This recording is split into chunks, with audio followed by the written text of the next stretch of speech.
Hello, everyone, and welcome to another episode of Secrets for an Inspirational Life. I hope that you are all well and that everything is a little bit more beautiful for you today. Now, life is a strange thing sometimes. Although it is very beautiful and it's an exquisite gift, it also has its twists and turns. And in everyone's life, there is light and darkness. But what is important is that no matter what happens to us, we can rise above it. In today's episode, we have an absolutely extraordinary lady, and she has an incredible yet harrowing story which led to huge repercussions in her life, but she has survived to tell the tale, as they say. Her name is Madeleine Black, and Madeleine is a speaker, an activist, a psychotherapist, and the author of the well-known renowned book, Unbroken. Madeleine was the victim of a sexual crime that left her silent for many years, but has now found her voice, and she uses it. Not just for her, but for so many people out there who can't find their own. Now, this subject is extremely difficult to talk about, I know. But her story is, I'm in awe of her, really. I've read the book and I really wanted her to come on, and she very kindly agreed to come on. And she has said that she hopes that by speaking out and writing about it, she can help to combat this stigma and to reduce the stigma to help other victims of sexual violence and crime and post-traumatic stress disorder. And also anybody out there who has had to deal with these circumstances and has struggled with forgiveness. She has said that she wants to spread her message, that it's not what happens to us that is important, but what we do with what happens to us. And if we choose to, we can get past anything that happens to us in our life. Welcome to you, dear Madeleine. I'm so pleased to have you on the show. Oh, you're welcome. It's lovely to be here with you. Thank you. I'm not usually speechless, I have to say, but I am now. You are an incredible lady, and your story is something that really, when I read your book a couple of years ago, really touched me deeply. Thank you. Well, sadly, my story is not uncommon. It is the story of many, many people across this world. Please share with as much as you feel comfortable with what happened, from the beginning, what happened to you and how it led you to be a speaker and activist now. Sure. I'm really happy to share all of it. And I have to just say at the start that I can really share it all because I am so okay, which is why I share it as well, because I want people to know that we can really get past any trauma and have a great life and love life. Just wanted to say that to start with. So Thank you. Thank you. That's okay. My story really starts from the late 1970s when I was just 13 years old, and a girlfriend and I went on a night out, which went very badly for me as we got drunk. I'd never drunk before, and two young men from the table in the cafe where we were at took us home to her mum's flat, and her mum was away, and both of us had lied about where we were staying, and it just became very clear really early on that they weren't going to put me in the bed and let me sleep off the alcohol because I had been sick. They were there for something else, and they both proceeded to rape me for about 4 to 5 hours on end. And how old were you? I was 13, so I was young. My goodness. Yeah. How did you end up in this place? How did that all begin, that you were out and about at this time? I mean, it must have been different in that era of being a child in that time as opposed to now. I suppose you were more freer to go out. Oh yeah, it was before mobile phones, so nobody could track us. And, at home, my mum wasn't well. She was bedridden for a few years, and I guess home life was not so exciting. And my friend from school, she was just really kind of exotic. She wore makeup and had funkier clothes than everyone. She was the one that everybody wanted to be. So when she said, do you want to come on a night out? My mum's away, we can use her flat. I just said, yeah. It was really exciting. Yeah. And I guess I was looking for a bit of excitement. And, we bought alcohol really easily in an off license, and she wore makeup, and I think she just looked older than we were. And I was one of those girls who literally puberty hit me overnight. So I went from flat-chested to an enormous bosom literally overnight. So I guess we both looked older than 13, I guess girls are the same now. If they're all done up, we look older than we are. And we got into this cafe. It wasn't an underage cafe. It was just a fast food cafe. But we drank the alcohol in secret. We mixed it with orange juice. And it really didn't take me very long at all to be very sick. Now, what happened after the event? Did you speak to anybody about it? Not initially. It would take me 3 years to really, find my voice, but I didn't speak it. I actually wrote it down in a note, which I left on my pillow, because one of the very last things that one of them said to me was that if I told anyone, he's telling me this as he's holding the knife against my throat, is that he would find me and he would kill me. And, after some of the things he had done to me, and I looked into his eyes and I just thought, yeah, actually, I think you're very capable of killing me. So that kept me quiet for years. So when I was about 16, my behaviour was just off the wall by then. I was very rebellious, which obviously now, looking back, I know what we don't speak about has got to come out somehow. So it affected me in so many ways. And as I said, I just wrote this note on my pillow, which both of my parents read, and they asked me about it. And how did it go from there? It didn't really go too well, because they called the other girl involved, my friend, and she denied it. She said it wasn't how I said it was. She said they were nice boys. They were both sons of diplomats living in London for a couple of years. They just brought us home, and they wouldn't do that. And my dad still wanted to go to the police, but my mum was really, really quiet, and she just said she can't. And I didn't understand my mum's silence for many, many, many years. And it was actually, even after my dad had died, my dad's been dead now about 20 years, she told me that she had been raped as an 8-year-old girl, and she incorrectly assumed I would need to be examined by the police like she was, and she didn't want me to go through that. Mm-hmm. But in that moment, I just thought, well, my friend has betrayed me and my mum doesn't believe me. And so that was, I think, maybe one of the darkest moments in my life. And how on earth did you go from the moment of that terrible event to actually having the courage to speak? How did you live through those years? Yeah, it took me many, many, many, many years to find my voice. I would say decades to speak publicly. From then, my parents suggested I went away for a while. So I went to Israel for a year because I was getting involved with a lot of people that was smoking a lot of drugs, and I was doing a lot of drugs and alcohol just to numb out and to forget, to put it far out of my head. But when I was in Israel, which is now, oh my gosh, about 37 years ago, I met my now husband. And it was really through his love of me that really helped me onto my healing journey, because I thought that I was unlovable, that I was disgusting, that I was worthless, contaminated, dirty. I had no self-esteem, no self-respect, no self-confidence, no self-worth. But this lovely man loved me, and that really, helped me to ground myself. And I saw that if he loved me, I could give love back in return, and I could then slowly turn it inwards, and I could learn to like myself and maybe even love myself one day. So that really helped, because I do believe that love is always going to win over hate, always.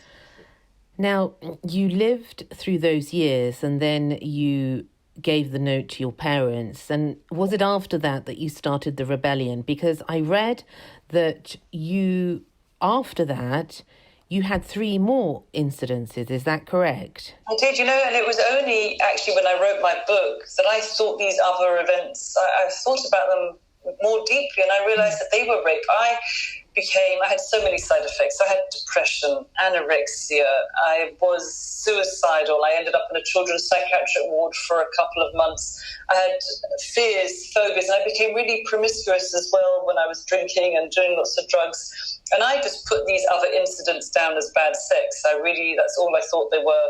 But when I was writing the book, I thought, actually, they asked me, I said no, and they just carried on. And so I really realized how we just minimize all these events in our life. And we say, no, that wasn't rape. That was just a bad night. That was just unwanted sex. But no, if I hadn't consented, then it was rape. But that took me years to really work that out. And it's interesting when people contact me after they've read the book, they might not have had an incident as violent as the first time. But recently I was contacted, and a woman told me that she wakes up most nights at 3 a.m. and her husband's having sex with her. And I said, well, I'm sorry, that's not sex. He's raping you. Unless you've consented, listen, before I go to bed, I've heard of that. That's fine. And she said, no, I never consented to that. I said, well, that is rape. And she never, ever thought that was rape. And I went, yeah, it is. So it's interesting, these sub-chapters, that people identify with them a lot. Now, I've heard a lot of those stories about women waking up and a partner having sex with them, and a lot of my clients actually, and they have said to me, do you think that's rape? And in my mind, like you have just said, if it's not given by consent, then it is. Absolutely. And if you can't say no or you can't say yes, then it is rape. There's no consent. Well, yes, but the thing is, I think that it affects people in different ways, to the point that they bury it. They know subconsciously somewhere that this isn't right. And when someone actually gives them the voice, like you said to this lady, actually, you know what, this is rape, it then is a whole new journey of healing. And this is what's difficult. Yeah, because it's a normal, I think, biological, physiological reaction to numb out, to push it as far away from our consciousness as possible, so much so that many, many years later, when my eldest daughter became 13 and my memories returned, I just didn't believe them. I thought I'd made it up. I'd worked for Women's Aid for 14 years and Rape Crisis for 6 years. And I just thought, I've heard so many other women's stories, I must have got it mixed up in my mind, because I didn't want to believe it. I just thought that if people knew what I was seeing in my head, that it was somehow a reflection of me.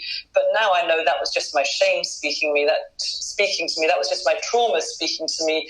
And actually, my journey then was not about seeing the pictures. My journey was fighting with my denial, because my denial, refusing to believe what I was seeing, was actually now harder for my mind than the pictures themselves. I was actually driving myself crazy. So I had to find a way to really accept all that was done to me, which I eventually did. But a lot of fight involved and resistance. Because it's not easy to actually, when something comes up, and a lot of us in our lives suppress a lot of things. Yeah. But I can only imagine what I can never, because I haven't been through that, luckily and thankfully, and I wouldn't wish it, upon anyone, something like that. But I suppose that when we all confront some form of abuse, that, whether that be mental or physical, and actually have that admittance of it, it is quite a horrendous Pandora's box. Mm-hmm. Oh yeah, once it's opened, it's opened. You can't shut the lid down again. And that's what I had done for years, like a jack in the box. I just pushed the memories deep down inside of me till eventually the lid sprung open and I just couldn't shut it anymore. So I was the worst client. I went to therapy again and I said, I want you to take these pictures away. I don't want to see them anymore, but obviously we can't take them away. And I realized that I could drive myself mad by denying this. And eventually I thought, they didn't kill me. I am still alive. I realized I'm not my body. I'm not what they did to me. I'm so much more than the sum of one night. And if I have to accept all that they did to me, then that's okay. It's not happening anymore. But it took a long time for my mind to realize that it wasn't happening anymore, because the pictures and the flashbacks and the nightmares, they felt so real that it took you straight back to that night. So I really realized that the trauma is caught in our body. It's not just in our mind. And that's why we get so triggered, because it's a physiological release as well. When we step into these memories, we're releasing all the energy in ourselves, which is why in a session you can cry, you can shake, or why you get triggered if you drive past the building or you see somebody wearing the same jacket or somebody that looks like them. It brings back a physiological response because it is the trauma within ourselves. So yeah, it is not easy. No, it's not easy. And I can only, imagine what I have been through. A lot of trauma also in my life. I think we all have as human beings, we've all been through things, and it's just various degrees of that. But how do you deal with that when you first had the memories flashing back? What did something particularly trigger that? Well, I think Anna becoming 13, my eldest daughter, I was also studying psychotherapy, which was a very experiential course, and I was doing a lot of personal development because of the course. So you know what, when I look back now, it's always going to come back. Something's always going to trigger it to come back. It's always just like a spot that's ready to burst. Sorry, that's a horrible analogy, but it's always under the surface brimming. My life was just up until that moment, it was influenced by fear so much, and I put on this mask, pretended I was okay, that I was healed. I convinced myself. But, everything that I learned in therapy afterwards, none of it really was a surprise. We think we're in control and we're okay and nobody can tell that we're affected, but it's not really true. We live in a glass house, really. We are quite visible, but we like to pretend that we're not, a bit like the ostrich who sticks his head in the sand. We just stick with it and just pretend and deny and minimize. But actually, I was crippled with fear and anxiety and paranoia and so worried about my safety and about being around men that I realized, if I don't clean this up once and for all, this is going to hang over my head forever. So I set about cleaning it up, which is what I call it, cleaning up the trauma. Cleaning up the trauma. It's a good name. And how did you begin that fragile process? Well, this was the last time that I went for therapy. I went for talking therapy where I was studying psychotherapy, and I saw that the way in was going to be the way out. I had to face everything that was done to me. And my memories were kind of strange because they always came back to me in my dream state. I would dream at night or have a nightmare and there was new information, and I'd take that back the following week. And I went, but how can that be true? Why don't I remember it? But, that denying, that resisting to believe it, as I mentioned, was causing me a lot of aggravation in my head. And so my therapist suggested, why don't you go for some body work? Because I couldn't trust my mind. I thought I'd made it up. And the very first time I went for therapeutic massage, I just responded in a way I didn't think I would. I was shouting and screaming and shaking and crying, and I thought, oh my gosh, where is this coming from?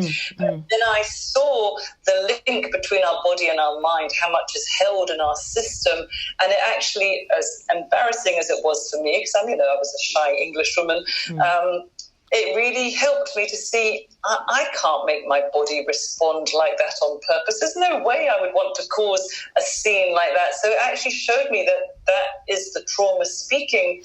So I then set about this journey of trying loads of different therapies as well as talking therapy. So I've done so much, like transformational breath work, therapeutic massage. I've done loads of sweat lodges. I've taken some plant medicine. I've walked on fire, loads of different things. I've been going to a shaman for about 15 years. So, it's been a massive personal journey, which I guess never really ends, does it?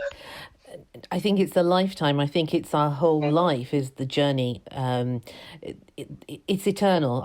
As you said, I don't think there is no end to it. And what happened to these men? Well, I never reported it, so I assume that they just went back to America.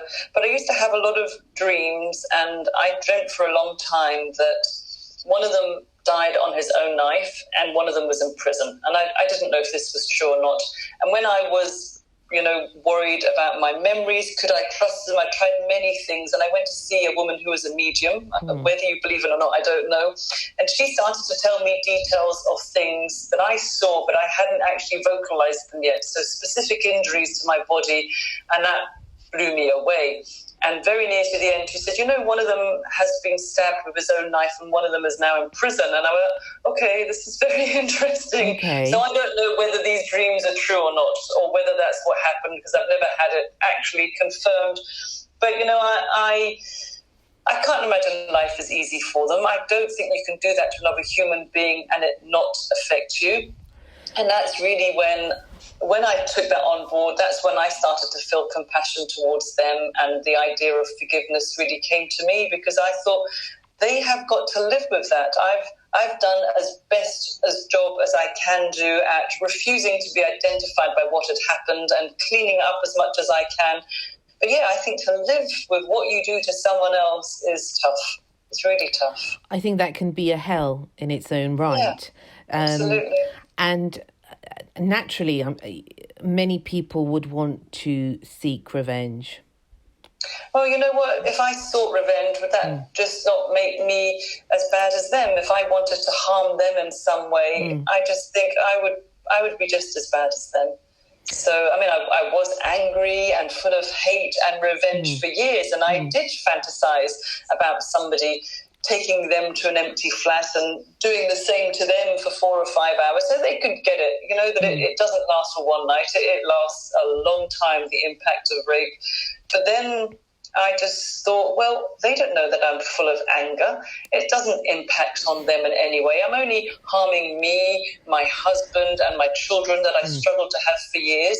It's going to just poison me if I'm angry. And my best revenge, is what I call it, was to have my children, because I very nearly didn't become a mum, and I was just going to live my life as best as I can, and I just refused to be identified by what had happened to me. I mean, that you had actually married and had children is astonishing, and a huge act of bravery. Yeah, I used to think that Stephen was an angel that was sent to me, because he just came into my life at the right time, and I often wonder what would have happened to me if I hadn't met him, because he's just very grounded and together, and clearly was obviously the right choice 37 years later. So, it was amazing how life just supported me when I needed it.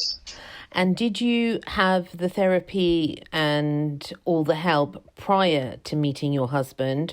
I didn't know. I met him, I was only 17, so I hadn't really started much work then at all. I was still just numbing it out and pushing it deep down inside of me.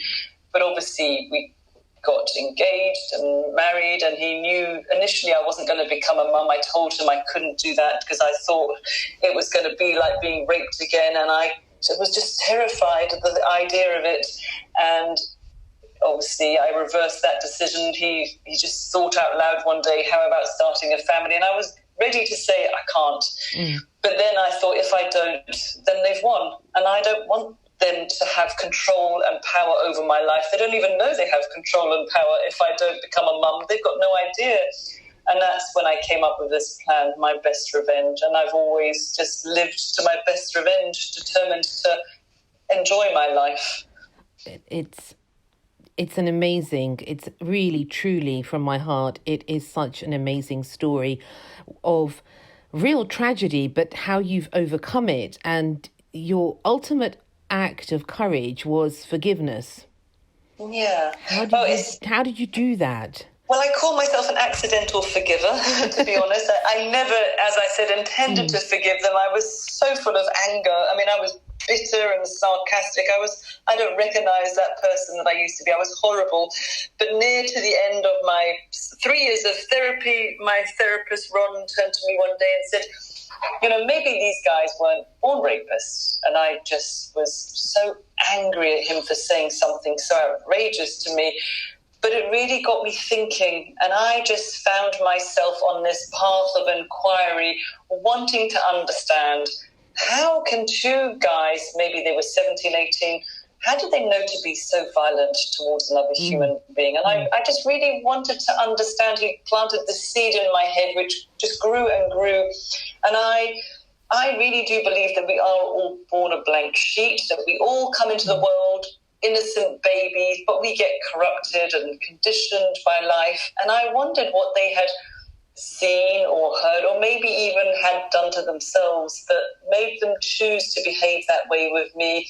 And, when they were dehumanizing me, I look back now and I realize they're only dehumanizing themselves, that they weren't connected into their goodness, their source, their light, whatever you want to call it. They were so disconnected from their bodies. And I realized that I could choose to forgive them.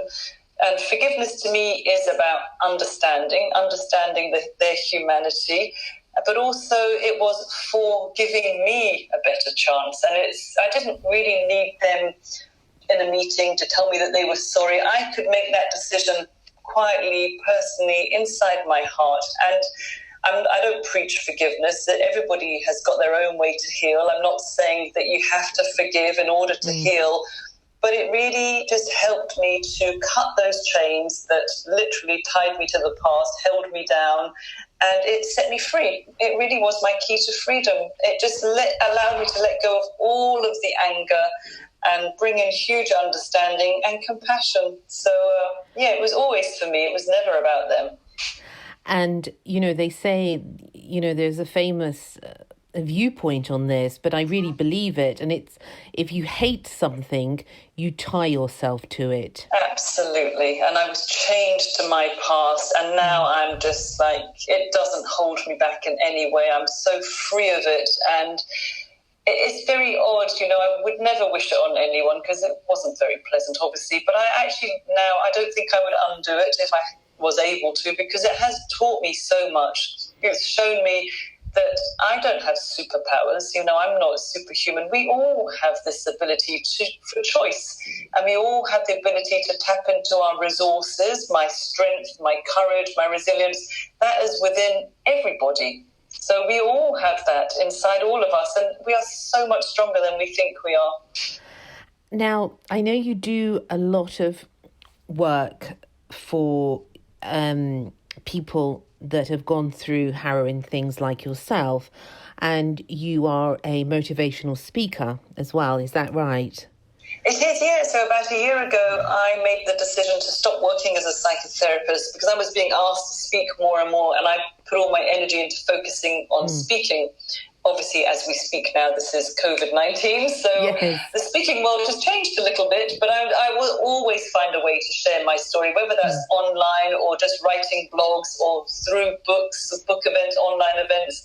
I will always find a way to just shatter that shame and that silence and that stigma, because it's the shame that silenced me for years and years and years, and it never belonged to me, the shame. It always belonged to them. And it's really owning your own story, that it is actually nothing. It was nothing that you did wrong, because so many people blame themselves. And I blamed myself for years. I thought, I lied to my parents, I bought alcohol, I'd met boys. But I know without a doubt now 100% of all rapes are caused by rapists. Nothing else. That's it.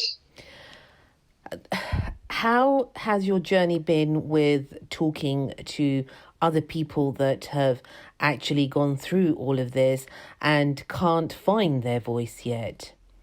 Well, I don't judge people. It's a journey. If they saw me when I was caught in my denial and my resistance to accept and to believe, I was in a really bad place for years. So it's a journey. It's not really about the destination. It's how you get there.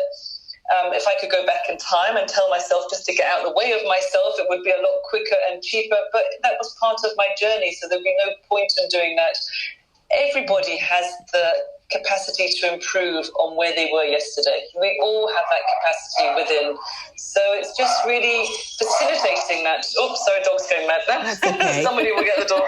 We had a chicken the other day, so did you? A dog is nothing.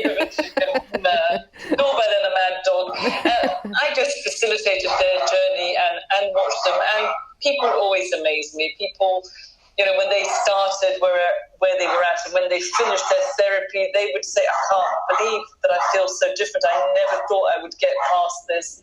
And it's often working with those thoughts rather than the trauma themselves that is the job. The assumptions that it will be too much, that I'll be overwhelmed, that once I start crying, I might never stop.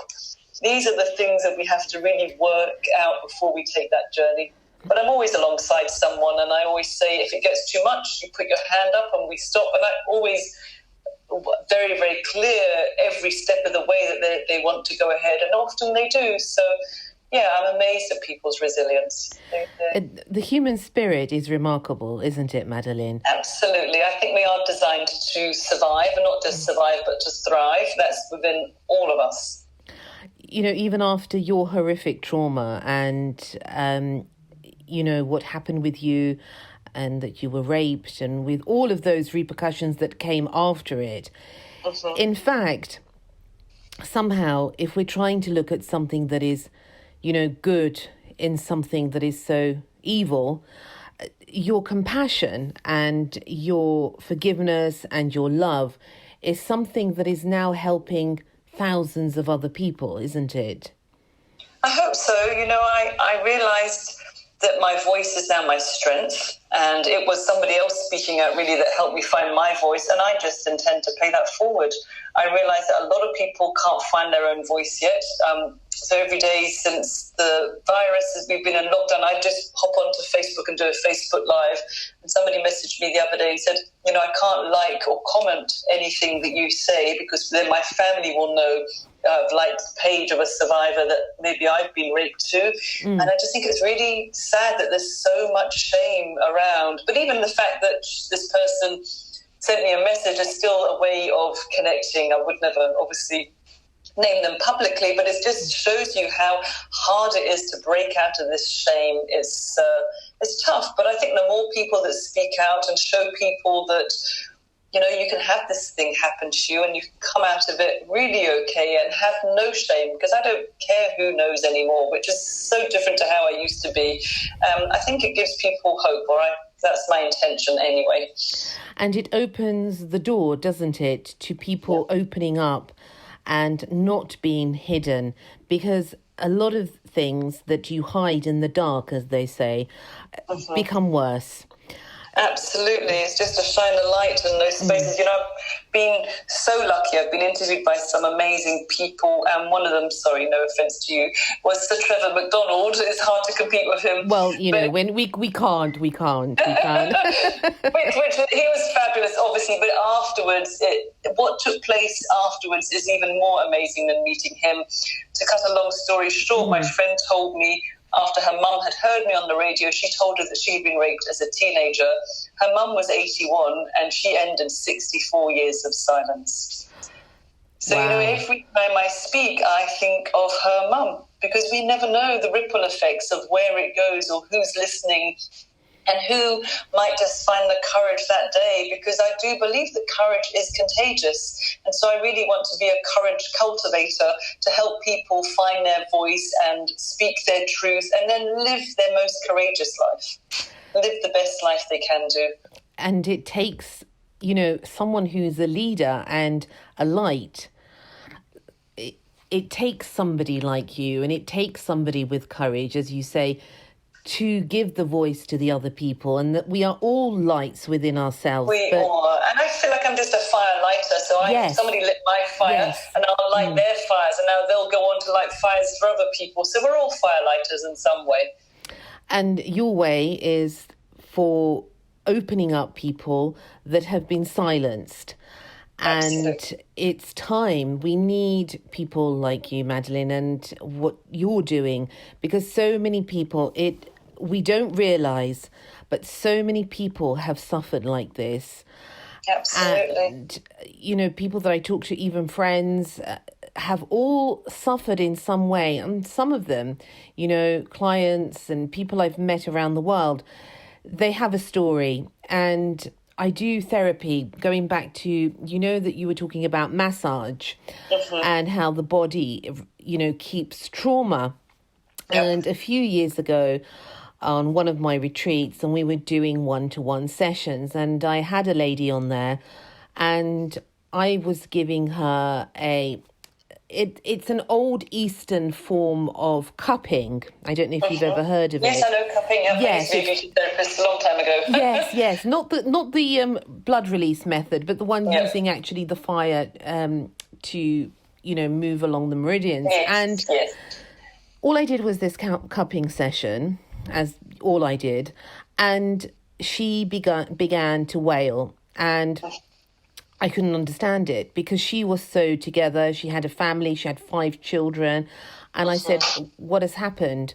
And she said to me, I was abused and sold by my family every weekend to sex parties.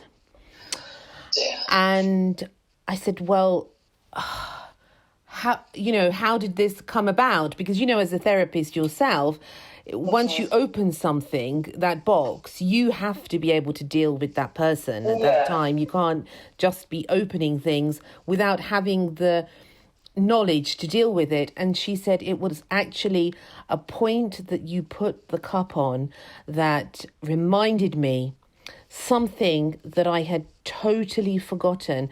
And yet it had happened from the age of about 4 to the age of 10.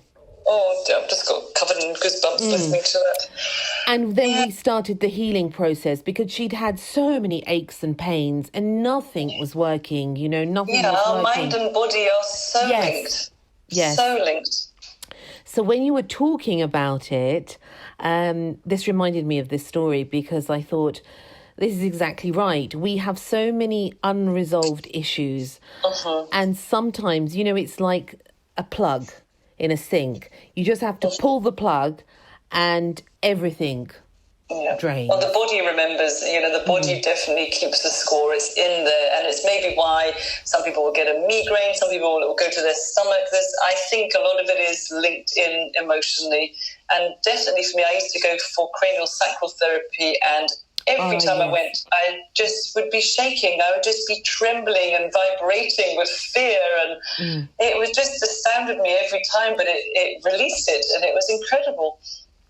I'm a firm advocate in complementary therapies, and it's part of my work. And I had cranial sacral therapy. It's wonderful, isn't it? Yeah, and I learned lying down. I could fill my ears with tears. I didn't know you could do that. Yes, and, pulling the ears, as you say, or touching something on the cranial nerves, you can feel it in your feet. It's just absolutely so connected. And it was very gifted, and the woman I went to for years, she was great. Do you still have that done? I don't really do much. I use my own kind of techniques with a lot of it is sports. So, the nights that it happened, I really left my body and I never felt connected in for years. So I really need to do something physical to ground myself. So every day since lockdown, I do 3 strength sessions and I do yoga every other day, and I still do my karate online at night. So I like to do physical stuff, and I walk every day as well. So to get back into my body is really what helps to ground me. And if I'm grounded and connected and calm, then I can make better decisions. When I'm out there and I'm, in a panic mode or I'm not connected in, then I don't feel I can make good, healthy decisions or options. So I always like to be as grounded as possible. And for me, it's with exercise now. And it is about feeling your body again. And I was talking to a lady a few episodes back, and she was a survivor of cancer, and she had an out-of-body experience. And she said it's very difficult because you cannot associate with your body in the same way. Absolutely. So it's a challenge. And that's why I think, when the memories came back, because I was out of my body at the time, it felt very surreal and dreamlike. And because it felt so dreamlike, I couldn't grasp the memories. And so that it helped me at the time, because I think if I stayed in my body, I would have died. But later on, when I was trying to recover from it, it didn't help me. So, the mind is very complicated. It is indeed, it is. Now, Madeleine, when you live your day-to-day life now, has it given you a different perspective in respect of, do you feel more so unique than you used to do? I don't think think I feel unique, but I feel gratitude. I know so many women and men aren't as lucky as me. They are raped and often killed. So in some ways, I have to be grateful to these two young men that they didn't kill me, which is a bit odd to be grateful to the men who raped you.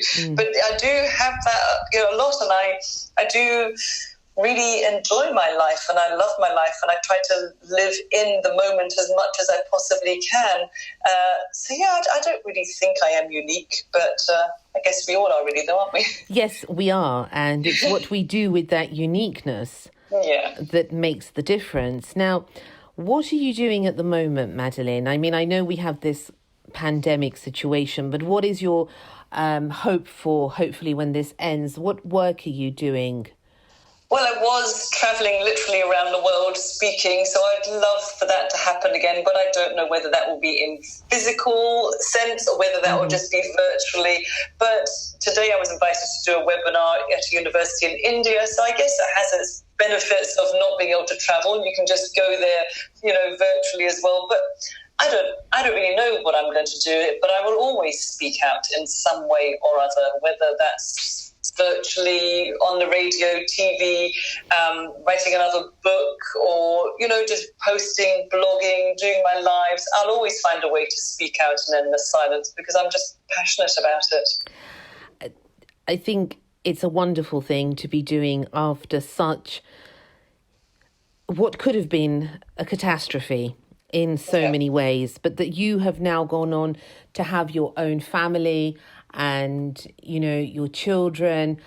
I'm sure that you must be an inspiration to them. I hope so. I think I've shown them, what it is to get past a trauma, and I think I've shown them what it is to live a life and enjoy your life and have fun, hopefully. Yes. Because try not to take it all too seriously, which does sound a bit odd when I was in a very life-threatening situation. But I try not to take it all too seriously because it's not like we're going to come out of it alive. We have to live our life and enjoy it. Yes, we do, and have to take every opportunity that life presents us. Yeah, and I really trust life now, the decision to become a speaker, I felt like something was supporting me and pushing me in that direction. And I just went with the flow. I just trusted life. And it has been the most amazing journey. My first international paid event was working for UNICEF in the Maldives, speaking at a conference. So I just thought, okay, this is good. I think this is direction I need to go in. Yes. So it was amazing. It's amazing. You're an absolute, really a pleasure to have on my show because, wow, I read the book and I had tears in my eyes, I have to say, and I was so moved by it. I was so moved by it, and it gave me a lot of inspiration because I thought to myself, if this lady can overcome all of this and now make such a huge impact on the world, anybody can do it, really. Absolutely, and that's my very reason for sharing it. If I can do it, then you can do it too. So tell us about your book, a little bit about your book, Madeleine, where it's available and what it's about. Sure, so it's called Unbroken, and it was published actually 3 years ago, but just before lockdown, the audio edition was recorded. So that's only just been released about 2 or 3 weeks ago, which I actually listened to the other day on my walks, which I didn't think I could do, but I was actually okay.